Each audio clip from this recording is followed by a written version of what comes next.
Hello guys, and welcome back to Modelling Misfit. Today I'm making the Meng 135 scale Mark V tank, and oh my word, this tank has a bunch of sprues.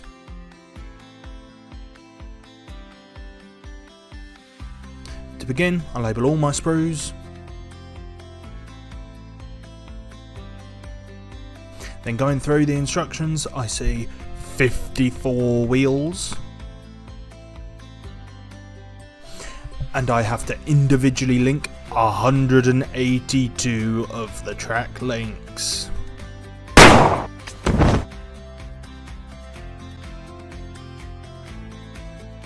The vast majority of putting each side together are wheels, so I didn't film much of this process.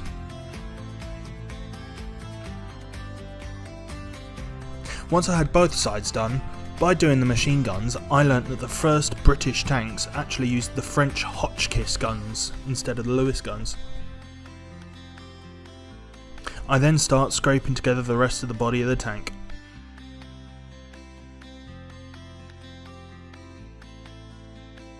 The driver's hatch on top of the roof.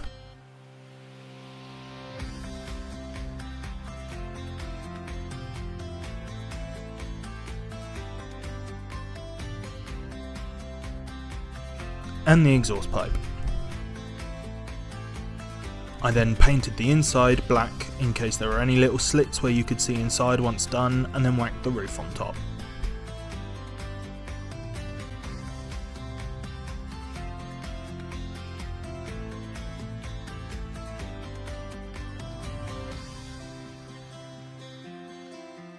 Along with the guardrails.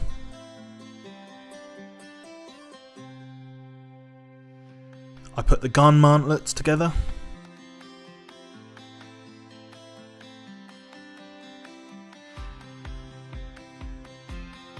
and glued all the side pieces on.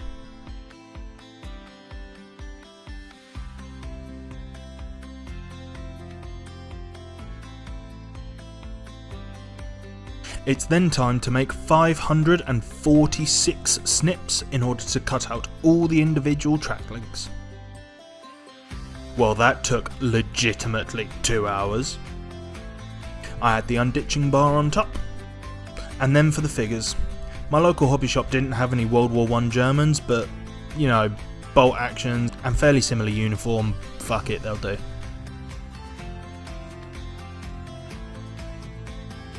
After gluing everything together, I take them off for priming, which halfway through I ran out of black paint, so I used purple, because that won't cause any issues down the line, surely. I then painted the tank and Brits khaki, the tracks are metallic black, and German uniforms. Then a very light dry brushing of silver for where the tracks would come into contact with concrete. After doing the little pouches and crap, I paint the flesh of the minis with Citadel Colours Kislev flesh, and then a contrast paint on top. Then after painting the base white of the insignias, I take off some strips of masking tape. But before adding the red, to make sure the lines are nice and sharp, what you do is paint over the original colour.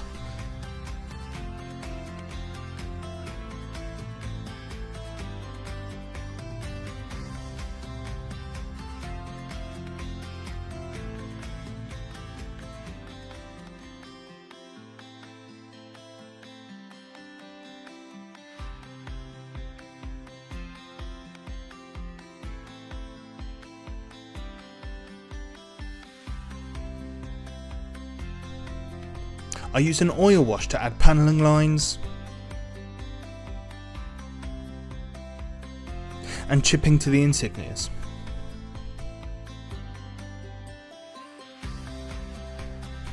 Now gluing on the tracks, and the purple priming is coming back to bite me in the arse.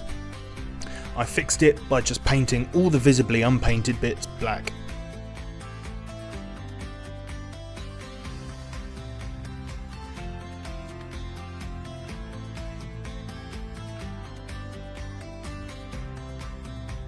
After applying the decals, I used a whole bunch of different washes as these tanks got dirty and grimy very quickly.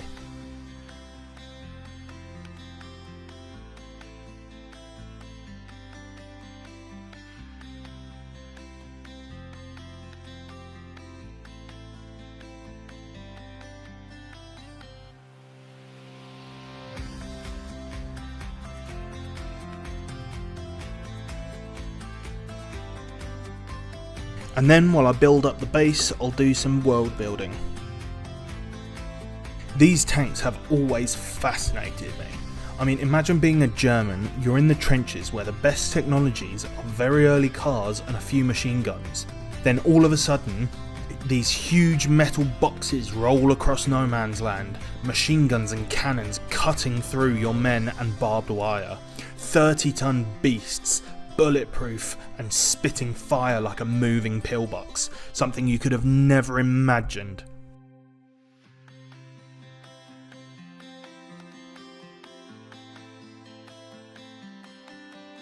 After breaking out the box of barricades, I painted the stakes and made some more barbed wire.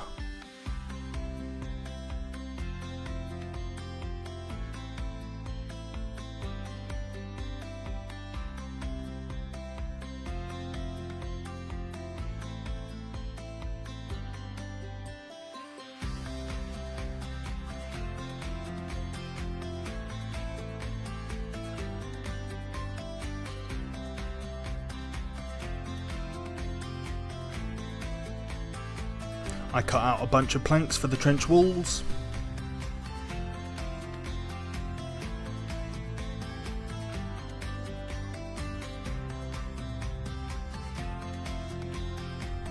And use my Dremel to drill in a bunker hole.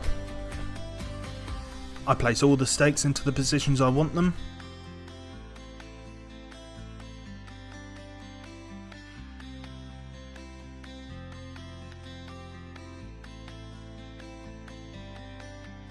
Then cover the entire surface in terrain paste, both AK's dark earth and Vallejo's dark earth. The two different tones mixed together add some nice contrast. While that's all still wet, I add some old leaves.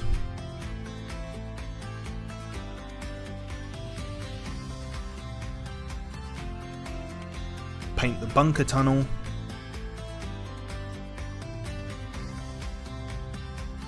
And lay down all the planks for the trench wall.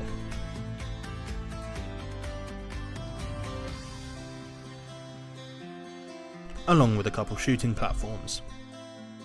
I apply a stain to all the wood.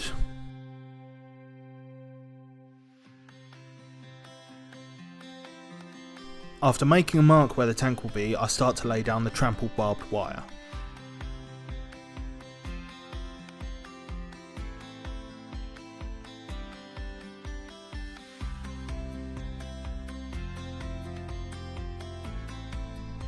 After gluing all the figures into place, I apply more of the dirt to the tank